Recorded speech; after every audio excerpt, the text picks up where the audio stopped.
咱们在座的各位老朋友，你们先别急着往下看。我问你们一个问题，你觉得自己身上有没有福气？很多人一拍大腿说当然有啊，我这脸上长了几颗好痣，耳朵又厚又大，这不是明摆着的事吗？我告诉你们，错了，大错特错。你以为的福气未必是真福气。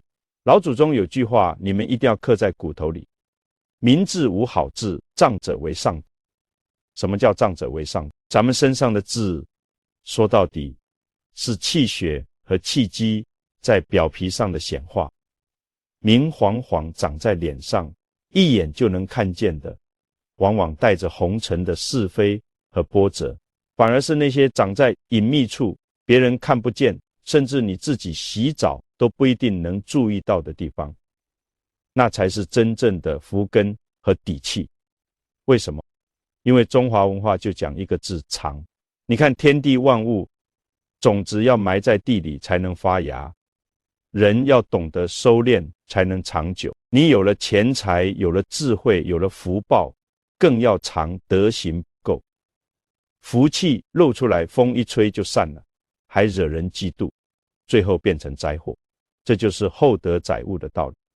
今天我就跟诸位盘一盘咱们身上最隐秘最尊贵的6颗福字，藏得不露，10人9富。首先第一处，你们回去照照镜子，或者看看你们家老伴孩子的眉毛里头，尤其是左边眉毛里有没有藏着一颗黑亮的小痣。这在相学上有专门的说法，叫眉里藏珠，老前辈也把它叫做草里藏珠。你想想看，一颗稀世珍宝不摆在明处让人看，偏偏深埋在茂密的野草里头，一般人谁能发现？凡是长了这颗痣的人，心思极其细腻。这种细腻不是斤斤计较的算计，而是对世道人心，对家人冷暖极其敏锐的体察和慈悲。佛法讲得很清楚，万法唯心造，相由心生。左眉长痣的人，心里头往往清净，不急不躁。他们年轻时候家里条件可能就不错，从小没吃过缺衣少食的大苦，哪怕出身一般，人家心量大，心态好，遇到难处绝不怨天尤人。这种人最大的本事就是沉得住气。等结了婚以后，这颗隐形痣的威力就彻底显现。现在的人过日子，动不动就吵架，比谁赚得多，比谁脾气大。但左眉长珠的人懂得收敛锋芒，伴侣在外面受了委屈，事业上遇到大麻烦迈不过去的时候，他不是跟着乱抱怨，也不是站在旁边看笑话，而是能稳稳的在背后拖你一把，给你出一个极其通透的好主意。这就是世俗人常说的帮福运、旺福相。你们要明白背后的因果原理。一个人为什么能旺别人，为什么能把家运带起来？因为他心里有容人之量，有不争之德。伴侣飞黄腾达了，他绝不到处宣扬说全靠我帮他伴侣跌入谷底了。他也不会大吵大闹说跟着你倒8辈子霉。这种心胸，这种对世间法的看透与定力，自然就能把家里的财气和福气牢牢锁住，水到渠成。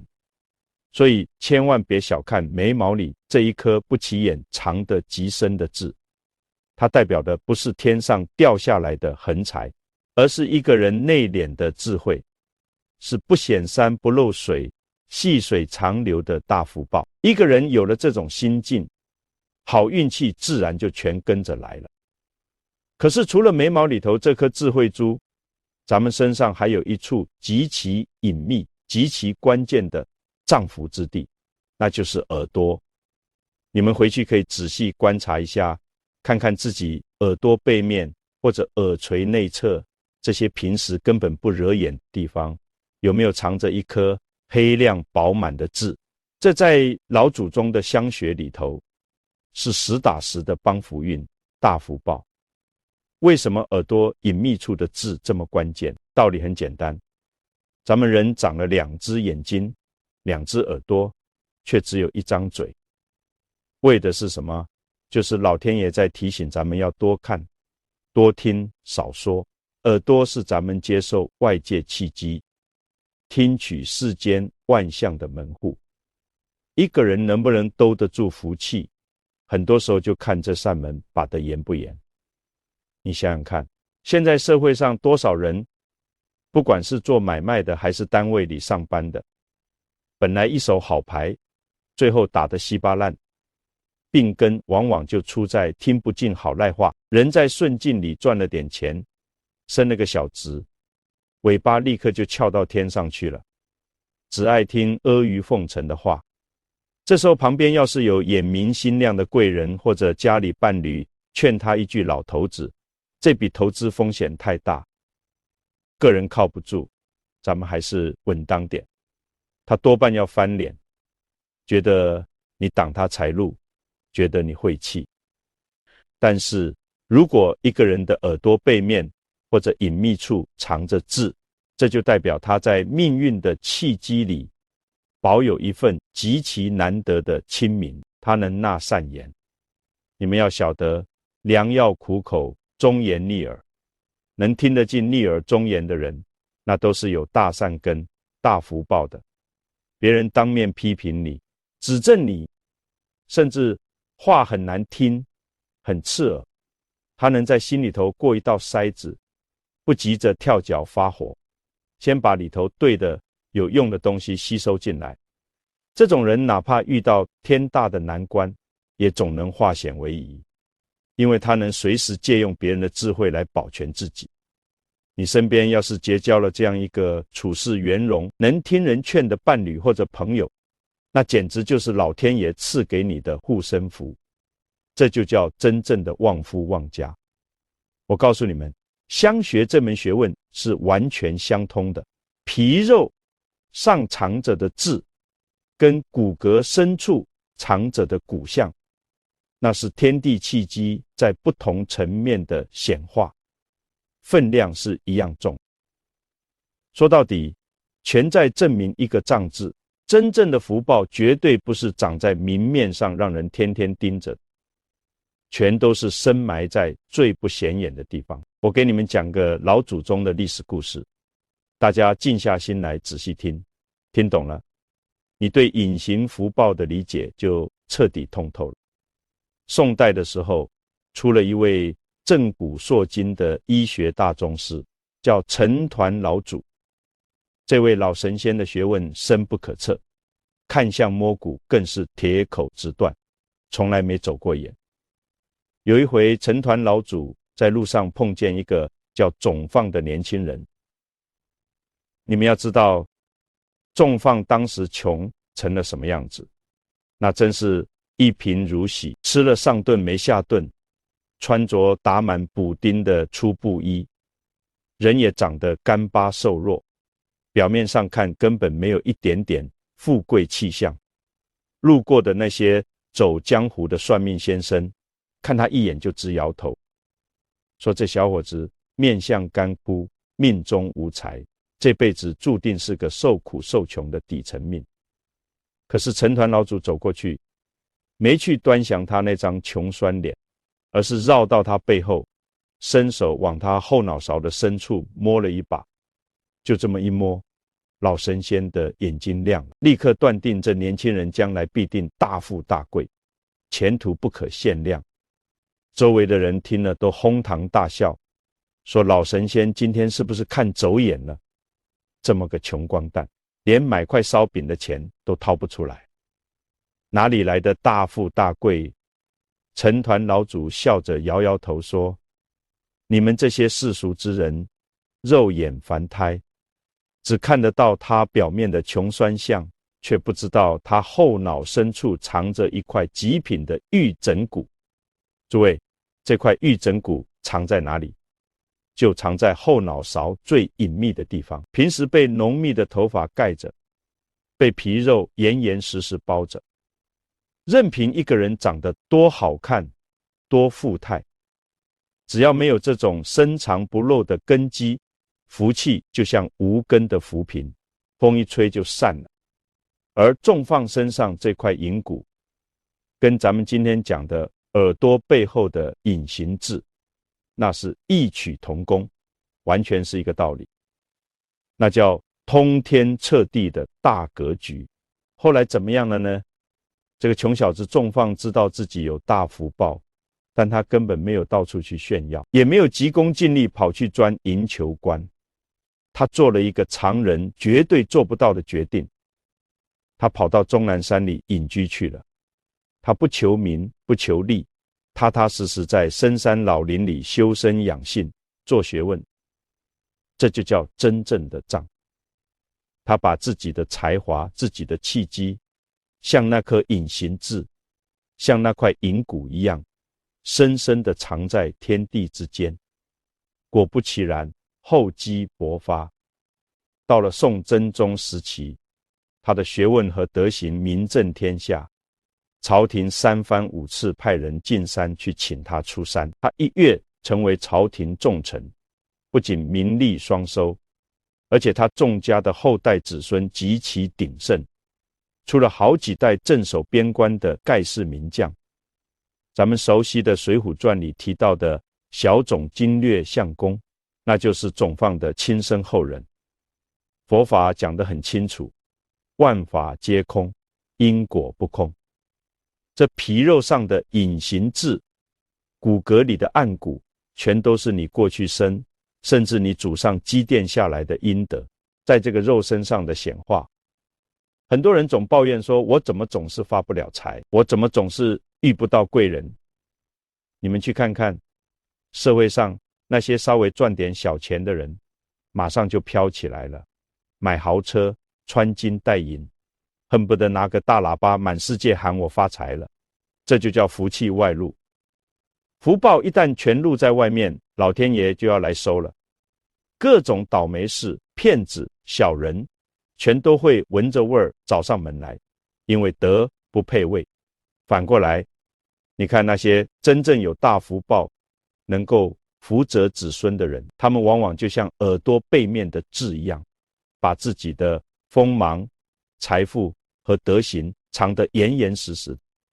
他在外面见谁都和和气气，笑眯眯的，宁可自己吃点亏，也不去占别人便宜。别人以为他窝囊，其实人家心里明白得很。这叫韬光养晦，这叫在暗地里积攒能量。你不惹人嫉妒，不惹是非，这股天地间的气机就会在你身体里慢慢孕育。渐渐的，你的心量宽广了，气色红润了，那些代表着贵人福气的印记就会在不知不觉中长出来。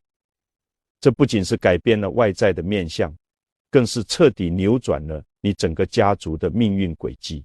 说完了耳朵背后，顺着咱们刚才讲的这股在暗处积攒能量的契机，今天这第3处隐秘的福地，咱们要往身体的更深处找一找。你们晚上洗澡换衣服的时候，或者给家里小孙子洗澡的时候，可以留意一下，看看腋窝里面，也就是咱们老百姓常说的胳肢窝里头，有没有长着一颗黑亮饱满的痣。很多人一听胳肢窝长颗痣有什么稀奇的，我告诉你们，在老祖宗传下来的相学契机里头，这个部位的讲究可大了。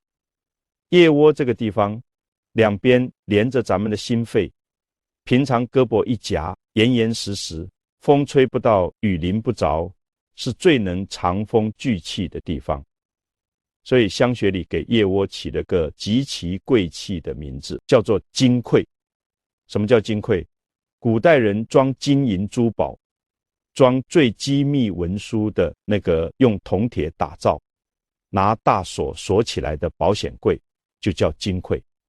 你的腋下藏着一颗痣，就等于老天爷在你的保险柜里放了一枚金印。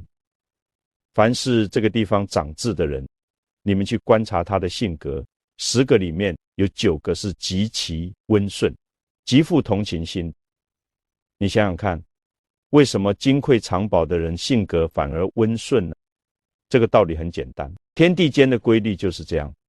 真正有实力、底盘稳当的人，他不需要每天张牙舞爪去向别人证明什么，反而是那些口袋里没两把刷子、心里发虚的人，才天天像个斗鸡一样，一点火就着，跟谁都要争个高下、腋下长痣的人。因为先天带着一股厚重的沉稳之气，他在为人处事上特别懂得体恤别人的难处。你们活了大半辈子，肯定在生活里或者当年在单位上班的时候见过这样一种人，平时在办公室里他不争功不抢风头，领导看不见的时候他也默默把活干完。同事要是家里出了急事，或者工作上捅了篓子下不来台，别人都躲得远远的，怕沾包。这种人往往会悄悄走过去，帮着搭把手，把烂摊子给收拾了。做完之后，他也绝不拿到台面上大肆宣扬说，你看我今天帮了谁谁谁多大个忙。他就跟没事人一样，把这事儿给藏起来了。这叫什么？这就叫暗中积蓄人缘。这就是在往自己的金库里一点一滴地存福报。佛法讲得很清楚，未成佛道，先结人缘。你在这个世间生存，哪怕你本事再大，三头六臂，如果没有好人缘，没有贵人相助，遇到大坎的时候，你一样过不去。很多人经常跑到庙里去烧高香，或者找算命先生问我命里的贵人到底在哪方啊？我怎么就遇不到贵人呢？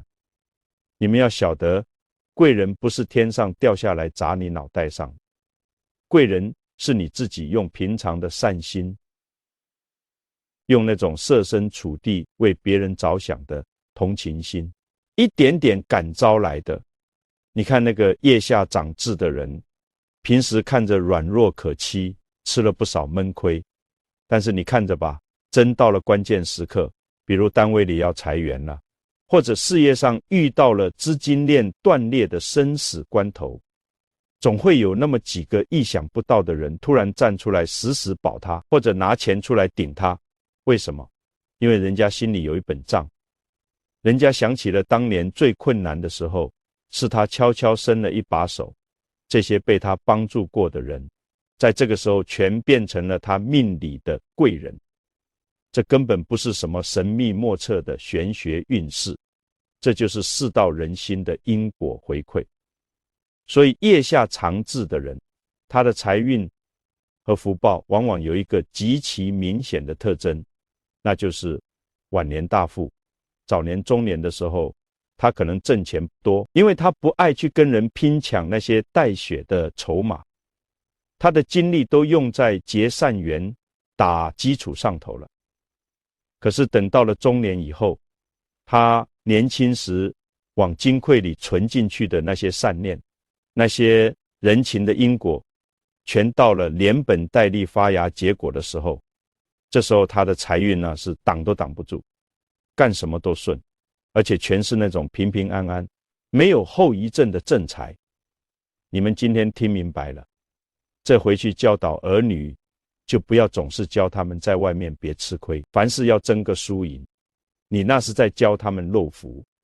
你要告诉他们，要想事业做得长久，要想晚年有大福报，就得学这金匮藏宝的智慧，多干点实事，少说点狂话，多体谅别人的难处，少显摆自己的聪明，把锋芒收进胳肢窝里夹紧了，把心量打开去容纳别人，你的气场自然就调柔了。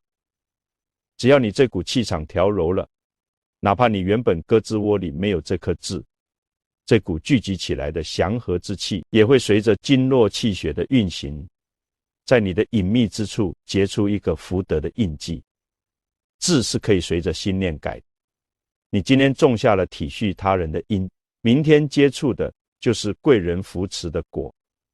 哪怕不为了发大财，就为了你们自己将来老了生病，躺在床上的时候，能有几个真心实意的朋友来看看你，关心你。你现在也得学着把这份温润的善意藏进心里头，对不对？把心养好了，这后天的福报也就跟着来。可这人的一生，除了后天的造化，还得看先天的根基。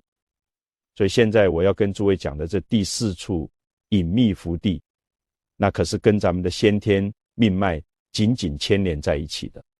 你们自己洗澡的时候可以仔细看一看，看看自己的肚脐眼正中间有没有长着一颗痣，尤其是那种红色的颜色鲜亮润泽的痣。肚脐眼是个什么地方？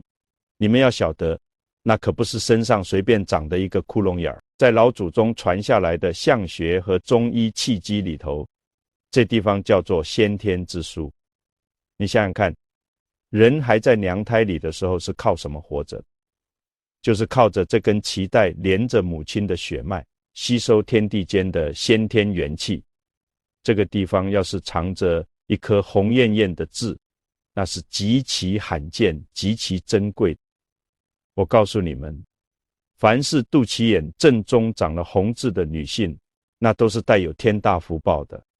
用咱们老百姓的大白话讲，这就叫做被老天爷眷顾的天选之人。为什么这么说呢？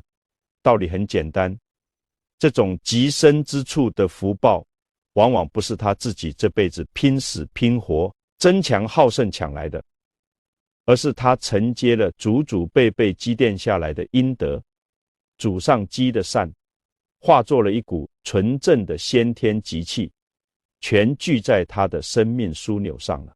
所以这种女性不仅自己这辈子逢凶化吉，衣食无忧，最关键的是她能旺夫益子。结了婚之后，哪怕开始男方家里穷得叮当响，只要她一进门，带着这股深厚的福德气场，这家的家运立马就能稳住，丈夫的事业会在不知不觉中迎来晋升和发迹的机会，生下来的孩子也必定是聪明伶俐，将来大有出息。明朝年间，徽州府有个姓王的老太太，这王老太太年轻的时候命很苦，刚嫁进夫家没几年，公公婆婆就生重病走了，家里为了治病欠了屁股债，左邻右舍都背地里指指点点，说这小媳妇是个苦命相，这辈子算是一眼望到头了，翻不了身了。可是呢，这王老太太的肚脐眼正中间就端端正正的长着一颗鲜红的朱砂痣。老太太虽然日子过得苦，但她骨子里带了一股极其厚道的善良。她从来不跟人抱怨老天爷不公，也从来不去占别人半点便宜。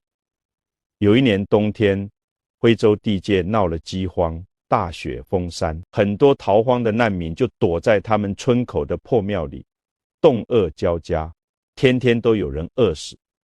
王老太太家里也没多少余粮，只能喝稀粥。可是她干了一件什么事呢？她每天半夜等村里人都睡下了，就悄悄爬起来，把家里仅有一点点糙米熬成稀米汤，倒在一个破瓦罐里，然后摸黑走到村口，把瓦罐放在破庙的墙根底下，转身就走。她为什么要半夜去？就是为了藏。她怕白天去送饭，那些难民觉得伤自尊，他更怕村里人看见，夸他是善人。他觉得做点善事本来就是顺应良心，要是拿出去满大街显摆，那味道就变了。就这么熬了一个冬天，他硬是靠着每天半夜的一罐稀米汤，暗中救活了10几条人命。到了春天，难民散去了，谁也不知道是这位穷的叮当响的王家媳妇救了他们。这就叫什么？这就叫积阴功、积阴德。后来神奇的事情发生了，她丈夫原本在镇上给人家做苦力，突然有一天，一位从外地来的大商贾看中了她做事踏实本分，死活非要提拔她当掌柜，还分给她干股。家里的日子就这么奇迹般的天天红火起来了。更厉害的是，他的儿子从小也没钱请名师辅导，就是跟着村里的老秀才认了几个字。可是这孩子一开口写文章，那文章里格局和气象，连当地的知府看了都拍案叫绝。等到他儿子进京赶考，那年直接高中了进士，后来一路做到了朝廷的二品大员，造福一方百姓。那王老太太一直活到80多岁，无疾而终，走的时候面色红润，就像睡着了一样。当时徽州府里懂旺气的高人就说，王家能有如此鼎盛的家运，全靠这位老太太一辈子在暗地里积攒的阴德。她肚脐上的那颗红痣，就是先天善根的显化，而她一生不显山不漏水的行善，更是把这先天的福报发挥到了极致。你们想想看，王老太太为什么能翻身？这就跟她肚脐上那颗藏得最深的红痣，在气机上是完全对应的。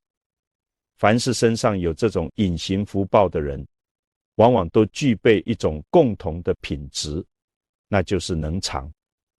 做了好事不留名，吃了亏不嚷嚷，有钱了不炫耀。佛法讲得很清楚，欲知前世因，今生受者是；欲知来世果，今生做者是。你的福报全是你自己身口意造作出来的。现在咱们很多做长辈的，天天为了儿女愁得睡不着觉。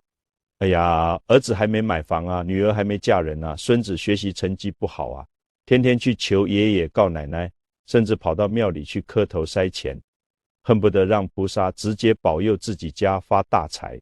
我告诉你们，没用的。你想给子孙后代铺路，最好的办法不是给他们留多少存款，而是做父母的，做爷爷奶奶的，要在暗地里，在没人看见的地方多做善事，多积阴德。你在路上看到一块石头，怕绊倒别人，悄悄把它踢到一边。你看到别人家遇到了难处，不声不响地帮一把，这都是在往你的先天之书里头注入福报的能量。你自身的气场端正了，厚道了，这种吉气自然就会遗传给你的儿女。哪怕他们现在遇到点小挫折，你也不用慌，只要祖上积德，这家里迟早会出一个人才，把整个家族的门楣撑起来。这也是咱们中华文化里讲的积善之家必有余庆。大家把心放宽，把德行培厚，好日子自然就长长久久了。这人啊，有了先天祖上积德的福分，后天又能在社会上结下善缘，这钱财自然就像水一样流进家门了。但是钱进来了，你能不能留得住？这就是我要跟诸位讲的第5处极其重要的隐形福地。你们自己想一想，或者看看身边那些做大买卖的人，很多人前半生赚得盆满钵满，到了晚年却倾家荡产，连个住的地方都没有。为什么？因为他底盘不稳，他守不住啊。这守财的秘密就藏在咱们身体的底盘上，也就是咱们的臀部和脚底板。这在老祖宗的香学里头叫做坐镇江山和足下乾坤。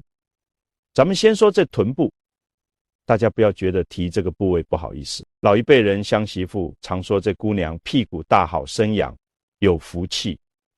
这话听着粗，但里头大有学问。臀部在香学里代表的是人的定力，是聚财纳福的底座。如果一个人的臀部隐秘处长着一颗黑亮饱满的痣，这就意味着这个人具备极强的理财能力和守财定力。你们要晓得，赚大钱靠的是脑子和运气，但守大钱靠的全是定力。你看现在社会上多少人碰上个拆迁或者做生意，突然发了一笔横财，几百万上千万拿在手里，结果怎么样？不到3-5年全给败光了。为什么会这样？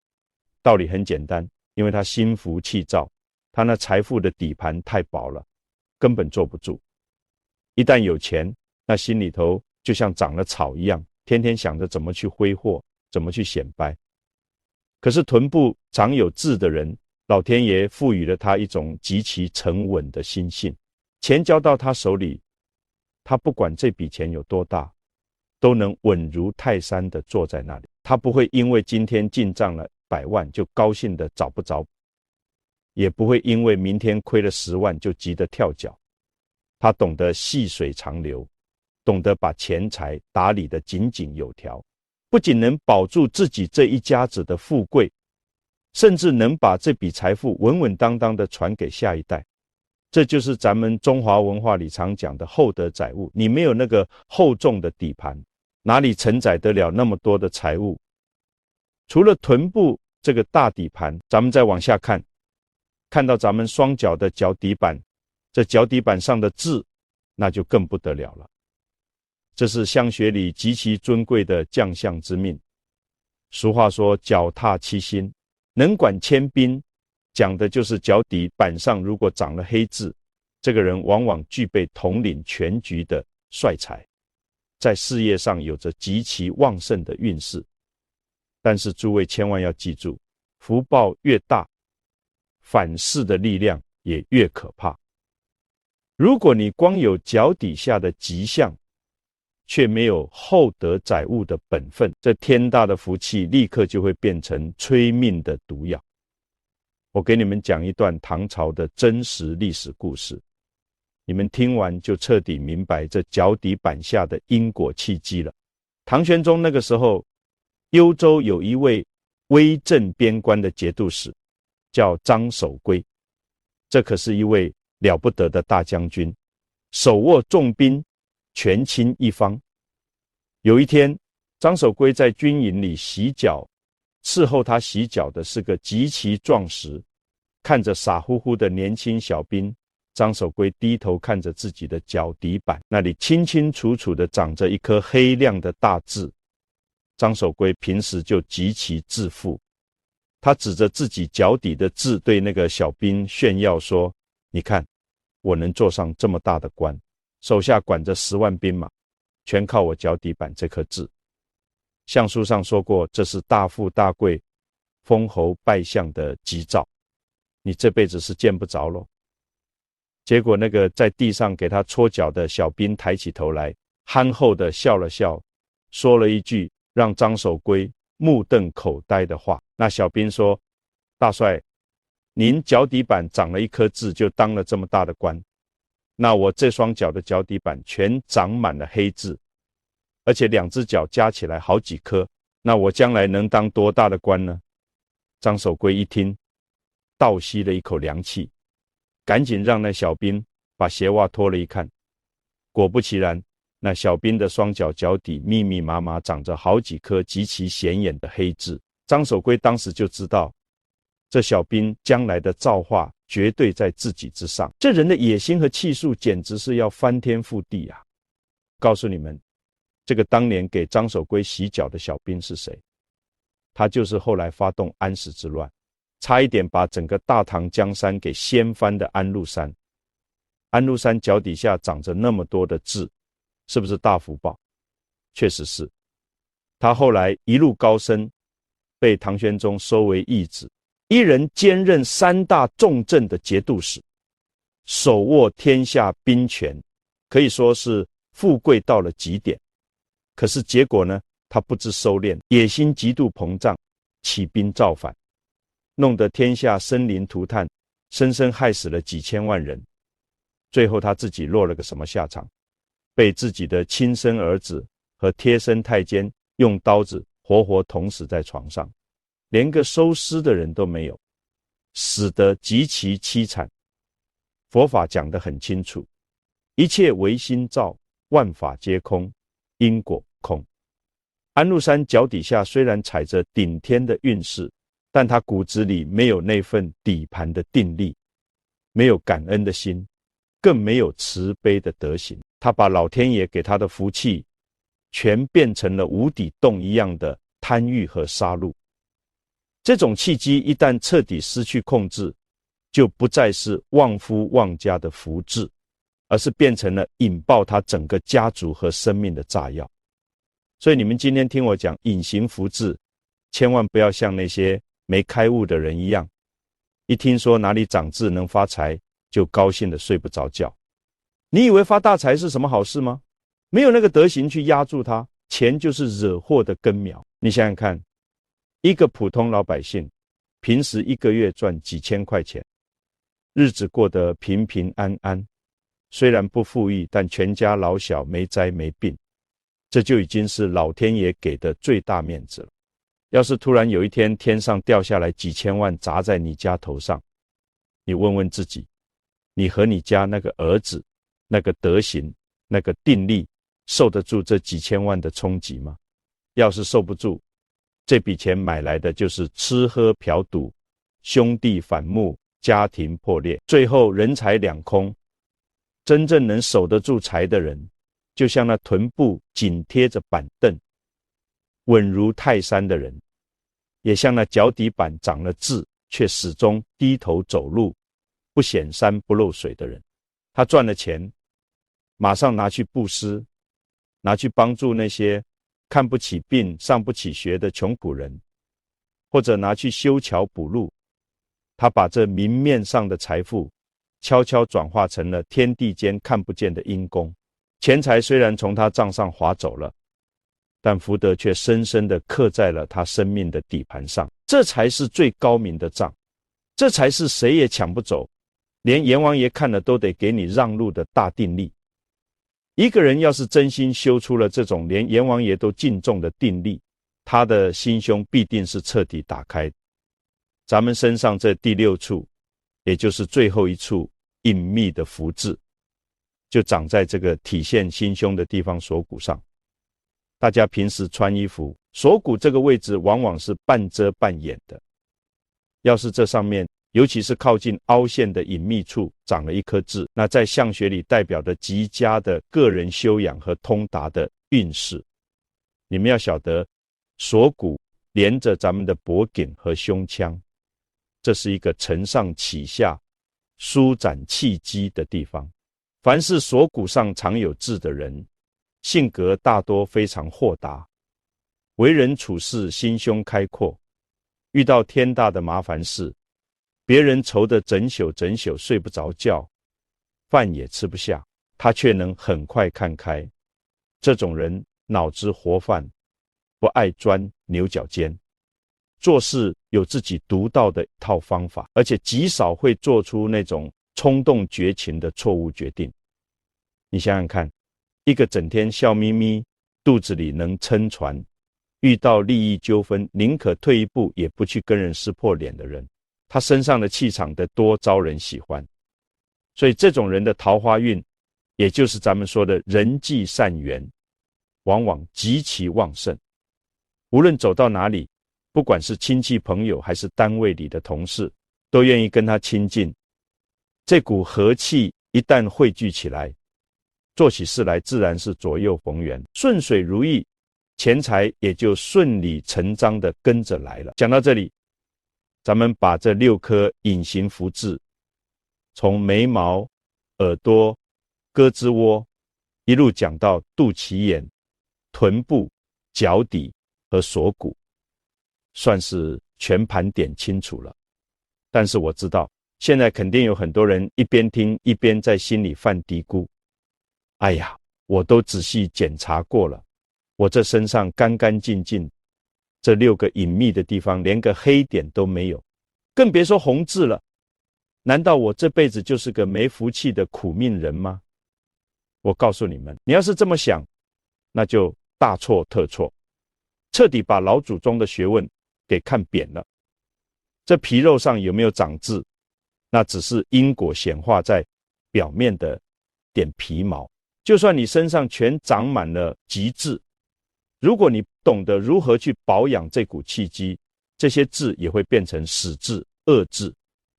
你们要晓得，相学里有一个极其高深的奥秘，叫做观气色。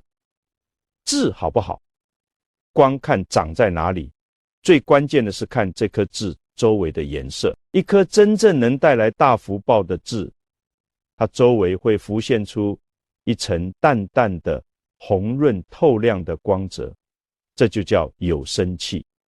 如果你天天在家里发脾气，怨天尤人，哪怕你原本长得极好的富贵痣，它周围也会慢慢蒙上一层灰暗深沉甚至发黑的晦气，这就叫衰败之气。气色一黑，福气直接漏光，光马上就要倒大霉。那这个气色到底是受什么控制的呢？道理很简单，气色是由你的心来推动。咱们老祖宗讲相由心生，心一动，气血就跟着走。气血一走，你脸上的颜色，身上的气场立刻就起变化。所以就算你天生没有这些隐形质，只要你掌握了转化心念的法则，你照样能在自己的心底里，在自己的气场上种出这世界上最大最猛的福字。怎么种？我今天就把这套保命改命的具体做法清清楚楚地教给你们。你们只要照着做，不出3个月，你们家里的风水和你自己的面相绝对大变样。第一步，一定要管住你的嘴，绝不漏气。你们回去观察一下，凡是家里日子过得穷兮兮，天天吵架的，往往都有一个共同点，家里必定有一个或者几个人嘴巴特别碎，天天抱怨，不是抱怨菜买贵了，就是骂儿媳妇懒，要不就是数落老伴没本事。你每抱怨一次，每发一次脾气，你胸口的那股祥和之气就被你深深给骂散了。你那是在用你自己的嘴把你们家的财神爷往外赶啊！从今天开始，遇到看不惯的事情，先把舌头抵住上颚，深呼吸，把那句难听的话硬生生给我咽回肚子里去。不管老伴儿说错什么，管儿女做错什么，先不发火，先说一句没关系，总有办法解决。你只要能把这股无名火压下去，化解掉，你的面相立刻就会调柔，你脸上的黑气就会散开，红润的吉气就会慢慢透出来。这就叫口吐莲花，自结福骨。第二步，要把嫉妒心连根拔起，换成随喜赞叹。你们这把年纪了，出去跟老邻居、老同事聊天，听说别人家的孙子考上好大学了，听说别人家的儿子赚大钱买大别墅了，你当时心里是什么滋味？是不是有点酸溜溜的？是不是恨不得找点人家身上的毛病来平衡一下自己？告诉你们，这就是穷根，这就叫见不得别人。好，你一嫉妒，你的心胸就憋屈了，你的锁骨就紧缩了，你的好运气全被这股酸水给腐蚀了。佛法讲得很清楚，对治嫉妒最好的办法就是随喜。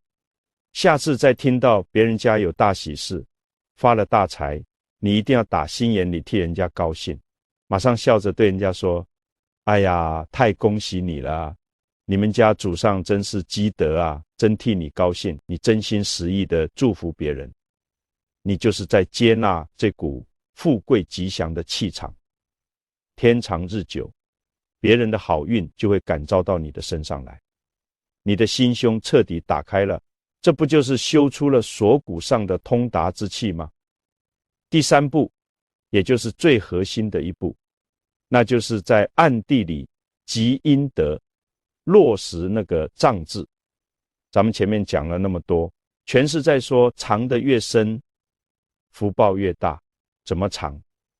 就是在日常生活中多做一些没人知道的好事。比如你下楼散步的时候，看到路中间有一块大石头或者碎玻璃，怕绊倒小孩子，扎坏别人的车胎，你弯下腰悄悄把它捡起来扔进垃圾桶，做完就走，也不需要告诉任何人。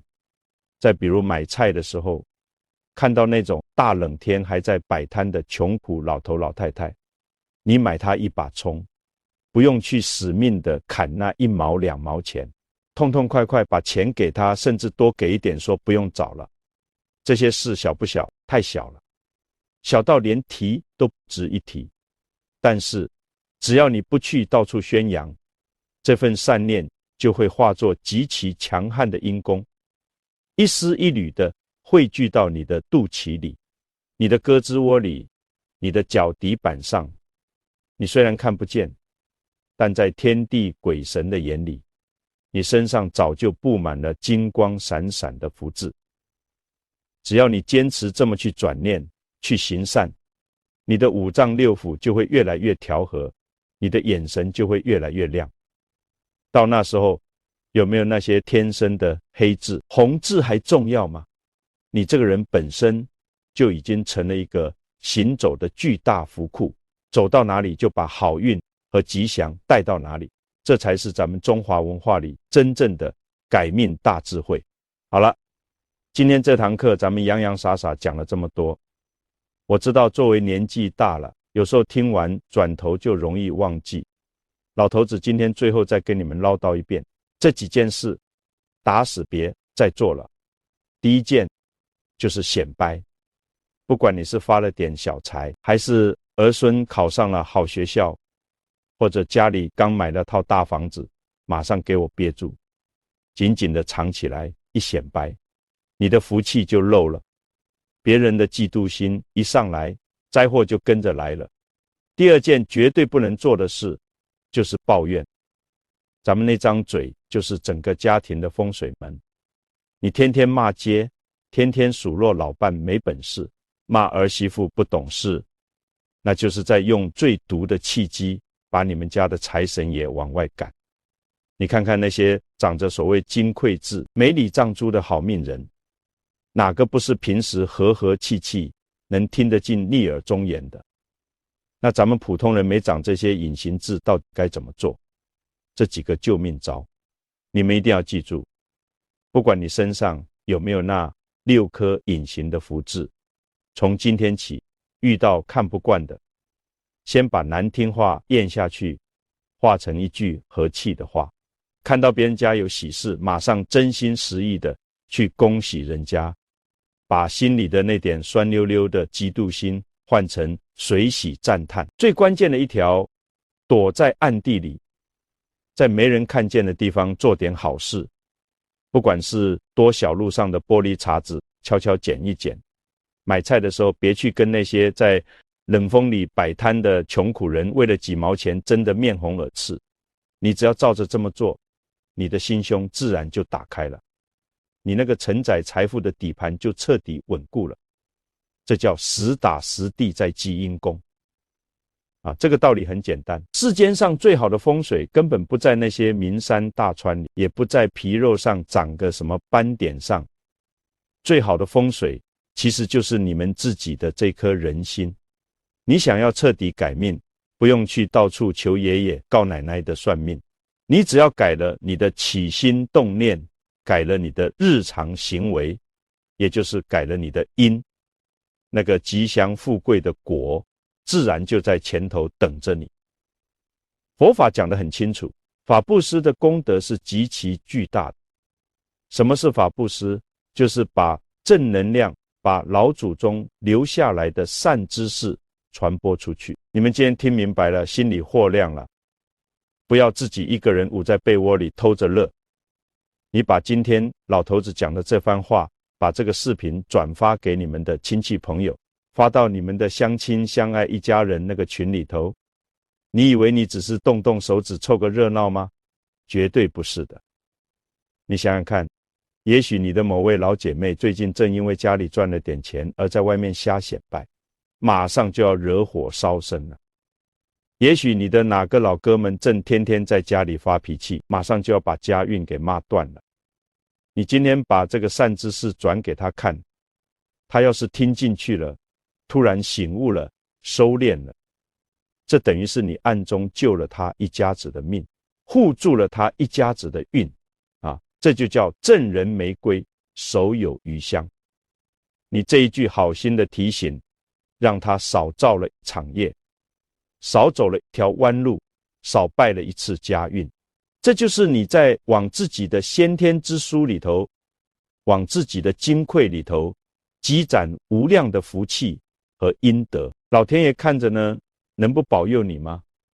所以如果你觉得老师今天讲的这些大白话对你们家未来的日子还有点帮助，请动动手指给老师点个赞，点个关注。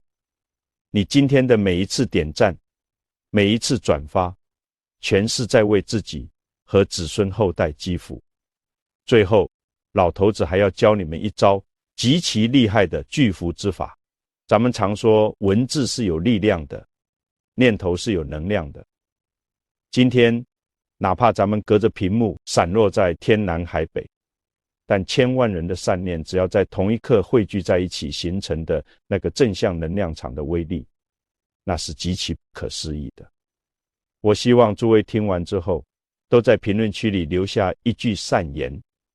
你可以写上一句愿家宅平安，阴德深厚，或者写一句愿诸恶莫作，众善奉行。当你满怀慈悲地打下这些字的时候，你的心里升起的是一团真正的和气。几千人、几万人都这么写，这个评论区就成了一个巨大的福气聚宝盆。我告诉你们，你写下的每一句善言，这股强大的磁场，最后全都会循着因果的规律反弹，回向到你自己身上，回向到你的老伴、你的儿女和孙辈身上。